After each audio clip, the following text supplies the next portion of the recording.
The Kingdom of McKinney, Texas by Jenna Corbin. Once upon a time, about 20 years ago, a king and a queen moved from North Carolina to Texas with their two little princesses. They decided to buy a new castle in the small Kingdom of McKinney, which was just a hop, skip, and a jump away from the very large Kingdom of Dallas.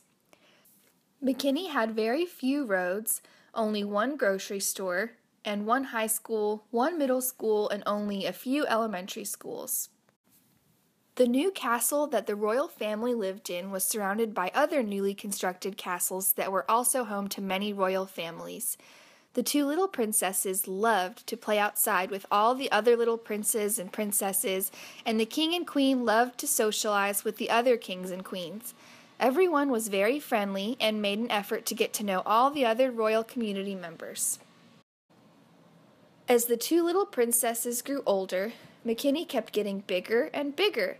Soon, many more castles were built around the kingdom, and new royal families moved in.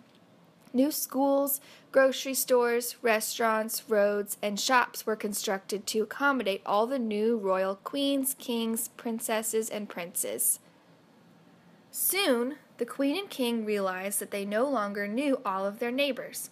In fact, they hardly knew any of their royal neighbors at all. New technology like TVs, computers, and video games allowed everyone to have fun inside, so not many royal families played outside anymore. The royals were communicating in new ways that made keeping up with friends easier through phones and social media.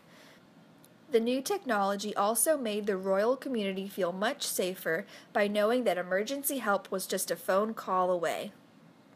Even though the population of McKinney had quadrupled since the king and queen moved there, they still loved living there because all the new buildings and roads made their lives easier and more entertaining. The new technology let them still communicate with their two little princesses even when they moved away to other magical kingdoms called Texas A&M University and California. The king, the queen, and the two little princesses lived happily ever after. The end.